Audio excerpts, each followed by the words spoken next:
Hello everyone, welcome back to the Energize with Bram podcast. Joining me today is Alexi Broikos from Refined East. He's a real estate agent and he's not just any agent. You'll see that soon as you go through the podcast here with me today. Welcome to the show. How are you going? Very good. Thanks for having me.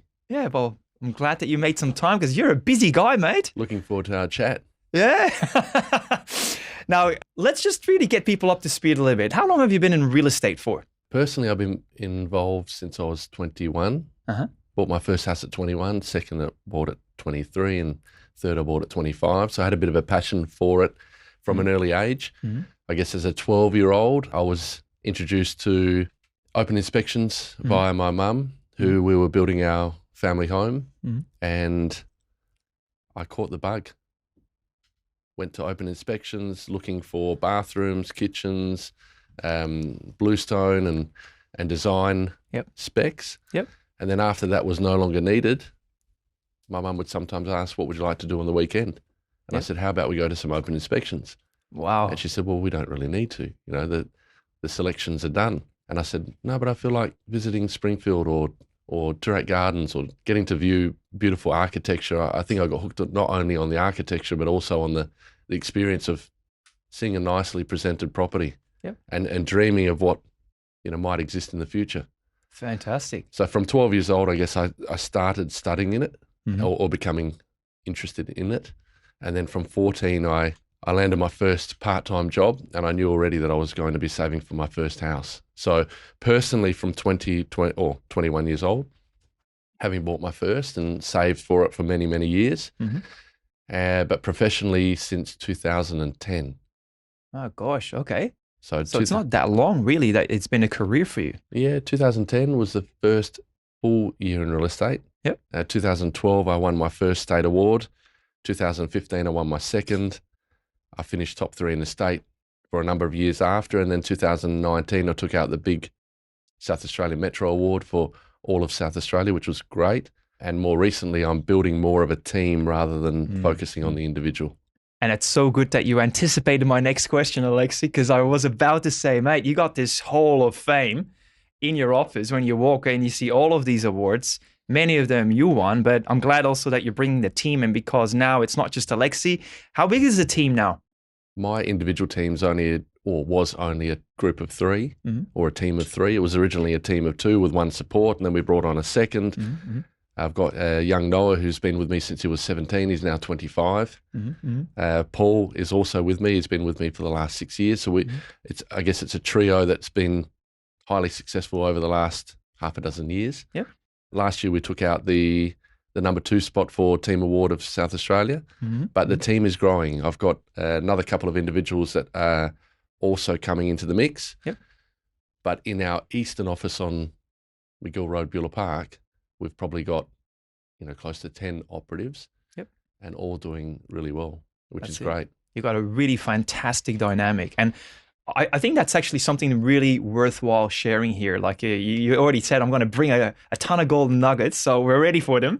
Secondly, share like what do you do? Because your team has a dynamic that I have very rarely seen. And I work with a lot of teams there. You got something special. You guys are celebrating. You guys are having fun. They're working hard, right? They're working long hours. There's a reason why they do it. So what are you doing as a leader to actually get him so pumped up, so happy to chip in, so happy to put in the extra work, stay on longer, arriving earlier? What do you guys do? I think, good question, but I think it's not a one size fits all. It's not a one pinpoint or not even a 1 or 2 pinpoint. I think it's more of a all encompassing sort of collection of goals or actions or getting in the boat and rowing with them or leading from the example rather than direction or whipping someone to do something that you're not doing yourself. But I think it all boils down to, in my opinion, is treating someone how you think you would like to be treated. I think, and it's also, in my opinion, also treating my team like family. So I go a bit beyond what I think the colleague relationship might be, and more, how would I treat a family member? How would I treat a mum or a dad or, or a cousin or anyone in your close circle. I want my team to be like that. I want a family. And a lot of people use the word family a bit loosely, but we live and breathe it. Yep, Very absolutely. different. I've seen you guys many times in action, very often over beautiful meals or a few drinks. I think if you work together and you play hard together, you should also, win together. Yes. So if you're winning together and then you're celebrating together and then you're repeating and then you're working hard together and everyone's pushing and striving in the right direction, I think then you got a team that's all doing what they should be, not only for themselves but for the person next to them. Yep. And I'll quickly go through how I think I got led to that. So I used to swim. I used to play tennis. I used to do a lot of individual sports. Soccer but I also played soccer. And I think the biggest difference was winning on your own is only so much fun, and losing on your own is not fun. But if you're with a team of people and you're all pushing for the same goal, and it's a common goal that everyone benefits from, there's nothing better. Nothing better than striving and pushing for it as a team, and then also winning collectively as a team.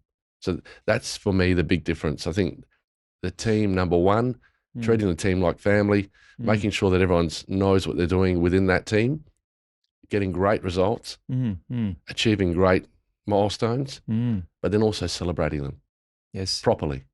And do you wait to celebrate until the end of the year?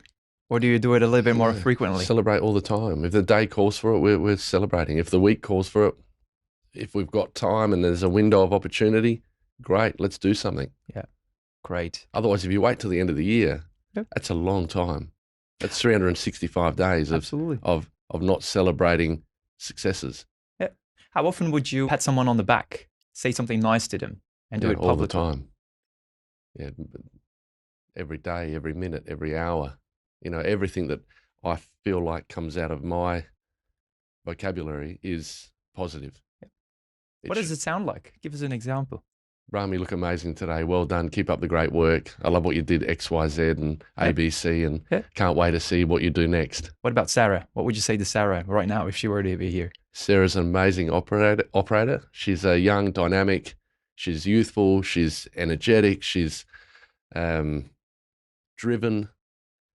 But she's soft and warm and calculated, but also caring. Yep. So I guess all these qualities that naturally just punch into our mind, don't hold them. You share tell them. You share them. Yes. Someone should know. Very well. Someone should know about it. And you do it all the time. Like you say, you're not holding back. You're always sharing generously your feelings about them and your excitement about them there and then, which is great. I certainly believe that is building that goodwill in your team, that morale, that wanting to give back because you're giving so much of you to them. It feels good to give, by the way. Tell us a little bit more, because they're all family, right? So how do you give to them in other ways? My saying from many years ago is give to give. A lot of people have the philosophy of you give to receive. I say you just give to give. If it comes back, great. If it doesn't come back, that's fine. The art of giving is it's the happiness. That's the gold nugget. Waiting for it to come back and sitting there and thinking, oh, I've given. When do I get back? Keeping a tally, that sort of thing. Then your mindset's not quite right. Speaking of that, what do you do as a leader? Because obviously you said earlier it's important to lead by example. So you're setting a good example, hopefully for your team. What do you do for you to keep your mindset in check and to really for you to feel more generous and positive and upbeat? Number one, surround yourself with the right people. Make sure you got the right team around you that do appreciate you and also appreciate the environment that you're in. So number one, people around you. Yep. Number two, try to be somewhat healthy. You can go and celebrate and you can go and let your hair down a little bit and they maybe not be as healthy as you would normally be, but on the flip side, you've got to try and be healthy. Put good stuff into you, food and drinks, and putting the good stuff in to get the good stuff out. Feeding yourself also very importantly, or probably most importantly, the right mental notes or words, because what you're putting into yourself subconsciously is what will collect. and that'll stay there. And then if there's a pile of goodness in there, it's very easy to then have some extra goodness to share for someone else. Mm-hmm. But if you're putting in self-doubt or negativity or ill thoughts, there's not that much to share because your bucket's full of junk. Absolutely. Garbage. You want to toss it out. So you want a bucket of brilliance. You want a bucket of positivity. Ooh, I like that. Bucket of brilliance. Yes. Yes. That I feel like the negativity, I want that to fall straight through the bucket. So when somebody in your team has had a bit of a rough day and they start chatting to each other, what do? They're not that deep in staying in negativity world. Mm-hmm. They're pretty quick to move on. But at the end of the day, sometimes we'll say something doesn't quite work or go the way it should. Obviously, you fix it if you can. But if it can't be fixed and it is what it is, move on. Mm-hmm. And maybe replace it with 5 or 10 other good things quickly. Mm-hmm. So, I mean, we're in the business of selling property, for example, and listing property. And sometimes you'll put away 100 properties in a year, but there might be the one that didn't work. Mm-hmm. So that one doesn't work, move on. Replace it with another 10. Nice. So good mindset. It's just that philosophy of, or that, the thoughts and the mindset and the belief of, if that doesn't work, how can I replace that singular for something 5 or 10 times better and quickly? So you're saying surround yourself with the right people, make sure that you have some level of health to keep Correct. yourself in good check, your mind, what you're feeding yourself also mentally. What else do you do for yourself to really excel and be a great leader? Oh, it's the simple things of just doing what you should be doing daily and then repeating that and always striving for excellence. That's my simple recipe. So can I do better today than what I did yesterday? Can I do better today or yesterday than what I did a year ago or 2 years ago or 5 years ago? So continually trying to get better and improve. Not outrageous goals or impossible actions. It's just simple step-by-step improvement. Full stop. Okay. And the word refined means improving, refining. So it's continually getting better. So the word does it. The connotation of the word also has the refinement of something. And that can be us, that can be the properties, that can be the people we deal with. It's always trying to look for improvement. Great. You guys obviously specialize also in a certain type of property, certain type of clientele. Tell us a little bit more about that. Well, the hope, I guess, back when we started, or back when I started in 2010, there weren't many $1 million properties. And I think in my first year, I sold 3. And I remember someone saying, Alexi, I've been in real estate for 15 years. I still haven't sold $1 million property. And I thought, oh, maybe it is a privilege to sell, a more expensive home. But we've sold 2 and 3 and $4 million properties now. And that's amazing. But everyone loves the thought and the idea of selling a better property. A car salesman, I guess, would want to sell the Ferraris. So someone in real estate also would like to sell the pinnacle of properties. So it's like climbing up gradually, right? Yeah. But to do that, you need to service your client really well, better than your competition. So where do you see that you guys set yourself apart in terms of the action? Because I know that you're very much an action-orientated person. Like you do things consistently all the time, and you're always looking for that level of improvement. So what do you do differently? What we do differently, beyond what we think some of our or some other people in the industry do, is, I guess we like to outwork the competitors. We like to outservice the competitors, and we strive for amazing results. And it's the attention to detail in every single facet of what we do, before the property goes to market, during the marketing campaign, after the sale is done. It's every little piece of the puzzle that needs to come together perfectly. Yep. Some people say, well, and I've spoken before at real estate events, and they're always quizzing, what's the one thing? There is no one thing. Very simple. It's about 100. It's a bucket of brilliance, right? Yeah. It's a lot of things lining up. Picture that puzzle, all the little pieces. If you say, look, I only want to put half the puzzle together, the picture's not there. It's a good one, yeah. But if you put every piece together and you take your time and you make sure that every piece of the puzzle fits and the puzzle's put together perfectly, those 100 bits of puzzle are what require, well, that's the recipe basically for the right outcome. You're not doing that, you're failing. Interesting. There's no shortcuts. Yep. I definitely seen your team also emulate that. So I'm thinking straight away of Sam, who would be, going to see a vendor at 10:30 at night, and have still a 2-hour drive back home. So he'd arrive past midnight home, just to really get the deal moving for the vendor's sake, right? That's a great example again, of going the extra mile, right? I also remember him like being super prepared, even like making sure that there's enough petrol before you go in the car, or having your sheets already and printed and nicely packed away. Like, it's just really foresight. It's planning, it's preparation, it's diligence, it's discipline. It's the lot, right? I think if you're ill prepared, you're not doing your job. You're not doing your service for your client.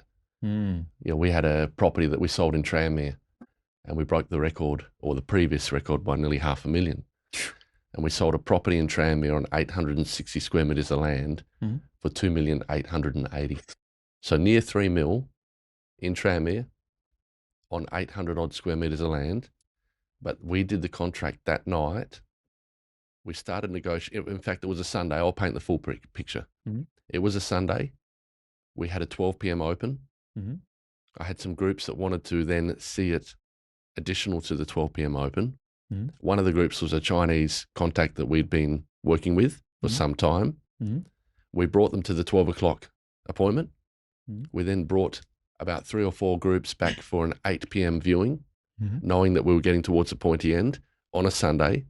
So 12 p.m., 8 p.m. We started negotiations at 9:30. We finished negotiations at 1:30. In the morning. In the morning. And I think contracts were accepted and done that night. Contracts and Form 1 were served at about 2 a.m. Monday morning. So after the weekend on a Sunday, when you'd love to just sit back and relax and have a little bit of time to yourself, re-energize and get ready for the week ahead, that's what we were doing that Sunday night. But I say whatever it takes is all it takes. Whatever it takes is all it takes. Great one. Great one. And that definitely shows that certain people are not prepared to go there because they really want to be cushionly in a 9 to 5 or 9 to 6 or whatever thing. You say whatever it takes is what it takes. Correct. You just do whatever you got. And I don't mind if someone doesn't want to put in the effort or doesn't want to do what is necessary to achieve the results that we achieve. But then this might not be the right industry for you because it's too valuable to be doing it in half or cutting corners or by chance. What do you enjoy most along the way there, Alexi? Like, there's a lot of things that seem very fun. I've been here and there part of things that you guys do and had a good taste of it. But what do you personally really value most, like in your heart?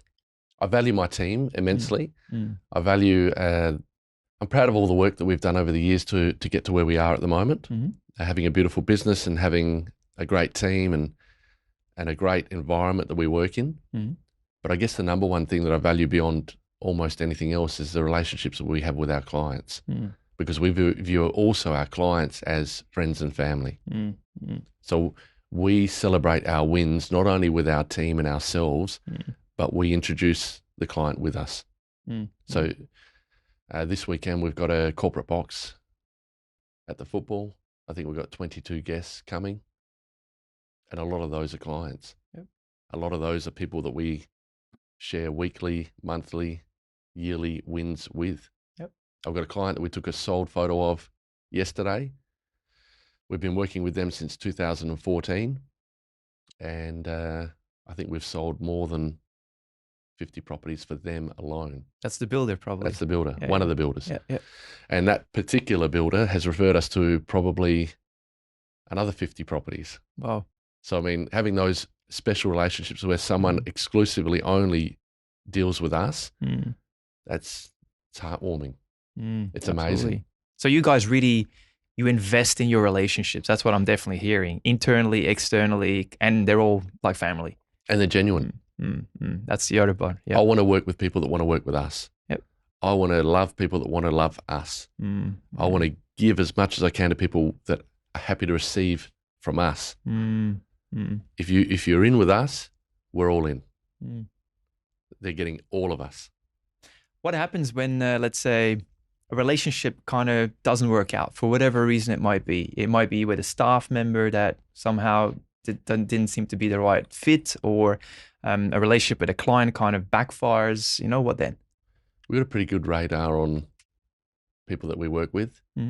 And thankfully, almost all relationships are positive. So we don't really have that many negative experiences with clients, especially. And being Adelaide, a very good word of mouth city, we're always being warmly connected to the right people. And the right people are being put in front of us, or we're being put in front of the right people based on some really good, positive word of mouth. So they're already coming to us and saying, hey, we want to work with you, or we want you to represent us. Yep. So it's not really a hard-fought contest. The hard-fought contest starts once we gain their business. We're definitely not the stalking agency. We don't make a million phone calls to people that don't want to hear from us. We're normally engaging with the people that want to hear from us. And I'll give you a little. People ask, what's the difference between you and someone else? How do you guys get the results sometimes that someone else either can't get, or the results that someone doesn't get as well as what we get? And I said, very simple. If my work is always coming to me, I call it fishing and cooking. If other agents are permanently taught to fish, when do they spend time cooking? Whereas if the fish are already in my bucket, the fish are there, I'm not fishing for them. Time to cook. I've got all the time in the world to cook. So why does my meal taste better than someone else's? I'm not hunting for the fish. I'm just spending time cooking the fish. Wow. Very that's simple. A great one. I love the analogy. Nice. Farming, planting seeds, whatever it might be. Yep. The fruit is there. I'm picking it. So just to clarify the analogy, so the hunting is, of course, finding the listings, all of that. Correct. The cooking is then like the experience that you give your clients. The cooking is the job we're supposed to be doing. Yeah. Which is what a lot of agents forget. They think their job is to go and farm for more work. Get the listings. Their job, once they've got the work, is actually to represent their client the best way possible to get the best result that they can by focusing on their sale. But if they're taught mainstream to focus on listing more than selling, at what point are they doing their job for their client? Very great analogy. I love it. And I take that seriously. When I first bought my first property at 2020, or when I was 21, and then I bought my second property at 23, and I was searching for my third property at 25. I had to sell one of the properties to gain the 25. I ended up selling both. But the reality is, you know how important it is to get the right person to represent you to get the right result. Now, agents are very good traditionally at trying to gain your business. The hunting. They're in your pocket. The fishing. No matter where you search, they're there. They're in your face. I found that once they gained the business, I couldn't see them anymore. Where were they? Where'd they gone? You want to talk to them, they didn't pick up your phone, didn't return. Am I not important anymore? Yeah. I thought the importance should start once you gain the business, not beforehand. Because you want to wow. You want to be wowed. Well, I want to be represented. If I'm employing someone to represent me as a vendor, so putting a vendor hat on, if I'm employing an agent to represent me, they need to represent me once I give them a permission to sell, once I give them my business, not disappear. But that brings back to what I think they're commonly taught, and that is to just farm and fish for more work. So that's something I said, if I ever get into real estate, I will not do that. Which, by the way, would it be fair to say that in the case where they're really focusing on the farming, it's about looking after themselves, whilst when it's about the cooking, it's about getting the family around the table and delighting them. Correct. It's about them, not impressing you. them. It's different. The focus is different. Correct. Okay. But I knew at day one coming into this industry, if you did a great job or an excellent job, and hopefully that job was superior to others in the marketplace, guess what? Naturally, we're going to attract more business. So I wanted to be more the attraction agent rather than the stalking agent. Yeah. Which Because there's plenty of too. no one wants to be stalked. Yeah. They get a restraining order or a stalking order. I don't want that. Yeah. I want to be the attraction agent. Phone rings, need you to sell my property. Fantastic. Let's spend all the time in the world working out how do we get the best result. Rather than I've got to search for someone for the next 6 months and hope they give us some business and then keep searching for the next 6 months to get some more business. No. Great. So that's a mindset thing once again. That's also shows that you're coming from that generosity of spirit, an abundant spirit, one that believes that there's plenty around. Provided that I do the right thing, I earn it. Yep. Yeah, it's that sort of thing, right? Tell us one thing that I've noticed, and this is something that, look, I work with a lot of people, have done so for the last, what is it now? Kind of forgot, but almost 20 years now. Gosh, yeah, the gray hairs later. You started when you were 10, yeah? Started, let's say, when I was 25. No, don't give the age away. Yeah. One thing that I wanted to ask you is, whilst a lot of business people, especially also in real estate, but just business people overall, many of them have sometimes a tendency to get the shiny object syndrome, meaning something looks really appealing, they jump at it, they drop whatever they were doing something else, and they keep changing. One thing that I've seen you do very differently again is that you're very, very focused and you really say no to a lot of things, including even attending certain conferences in your industry. You're actually not going very often, and you just keep doing what you're doing. So you said once to me that you're very selectively engaged with certain people and certain groups and certain conferences. Tell us a little bit more where that's all coming from. What goes on in that head of yours? Firstly, I'm super fortunate to be doing something I love and I'm passionate about. If you love something and you're passionate about it, you can invest all the time in the world and not feel like you're working. You know, it's a real, honestly, I view it as a privilege. But I've always wanted the mindset or the engine to not be influenced by stuff that I don't really want in there. So sometimes you might go to a seminar or you might go to a learning experience, but I'm nervous about who it is, what are they teaching, because sometimes even subconsciously you're retaining stuff that you don't want in there. So sometimes I don't want to mess with what the formula we've got. It's almost like having the right cake mix. And then someone says, well, let me just put a bit of poison in there or a little bit of petrol in there. And it's like, I don't want the petrol in there. It's not going to add value. It's going to ruin the mix. So I'm very cautious about that mix. And even when you and I spoke at one point and I said, Bram, I love the stuff you're doing. And I'm seeing that you're focused on, X, Y, Z. And I think you put something forward and it just really hit a chord with me in a good way. And I thought I'm going to reach out and just give a compliment and just say, hey, keep up the great work. I thought it was excellent what I saw. And I said, talk me through a bit more of this and that. And then we had a chat. And then for months on, I think it was time to get you to deliver the message to the team. But I think you'll also remember the months that we spent preparing what I thought was needing to be delivered. Absolutely. Because I wanted to make sure that we were on page with delivering exactly what I thought was necessary. And you, to your credit, you took that brief and what I thought the brief looked like and turned that brief into something even more amazing. So that's the benefit of putting someone in their chosen profession and their chosen passion. You give them a bit and hopefully they give you a lot. Because I can't do it. It's not my day-to-day. That's your day-to-day. I've got my thoughts, I've got my operations, I've got my focus, I've got my mindset, I've got my actions. But the improvements sometimes need to come from someone outside of your space.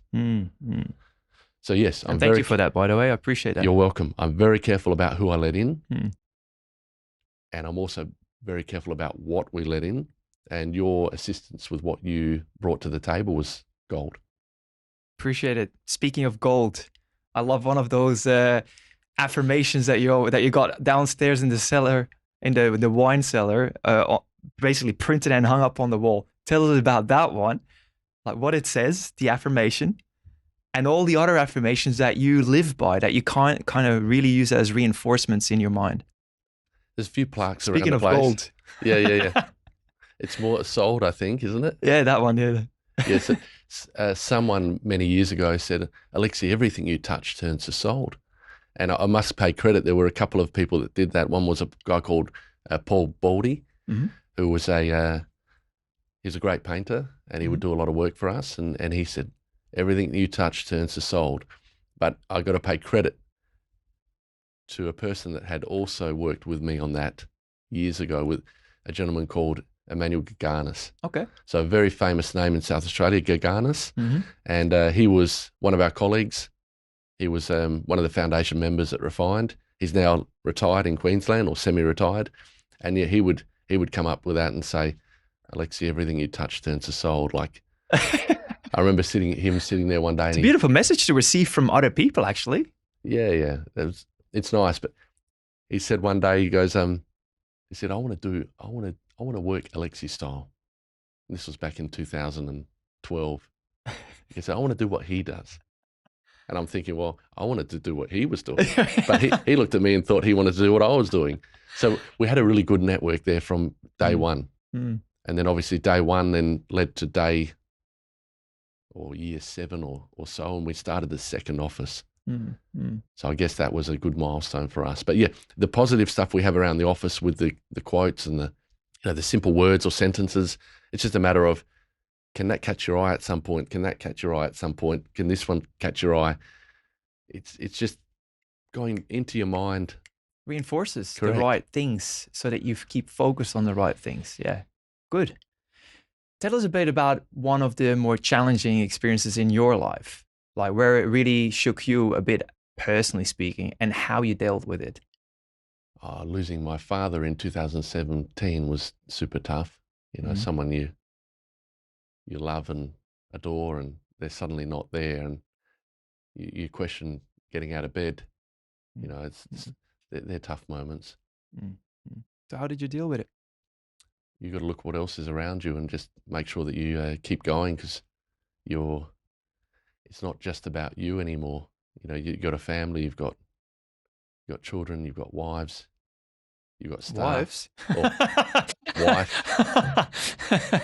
Just joking. Talking generally, people have children and wives or spouses, and obviously you have a business, you have teammates or colleagues. You've got clients. A lot of people rely on you to do a lot of things. So you can't stay in that land of negativity or depression for long. You got to sort of get up, but you also got to find reasons to get up. And again, it goes back to the people that you surround yourself with. Hopefully, they're reasons to get up. They're also a supportive unit when we need it. We're not always only there for them. Often they're there for us. Beautiful. And when the going or times get tough and the going is rough, sometimes it's the people around you that step up and help you back on your feet. And my team do that better than any. Because of everything they receive from you. So yeah, well, they know I've got their back, but I also know that they've got my back. And I swear that a belief of mine is that I think our team is a mile better than anyone else's. Full stop. And I don't mean that they're terrible. They may be excellent, but I know my team so well, and I know that you can't beat that team. Look, there's something really special going on in your office. I've seen it every time when I go. I feel it. I see it in action. Yeah, you got really a lot of goodwill there happening. If there's somebody would be there out having a bit of a challenging time, maybe a business owner, an entrepreneur, somebody working for someone else, and based on everything you've learned so far, what would you tell that person? Small steps. Small steps. Pre-season training taught me that you could do more than your mind thought you could. But it also taught me, I remember the coach telling me when I was about 16, 15, and he said, jog. Even the slowest jog is better than the fastest walk. So that stuck.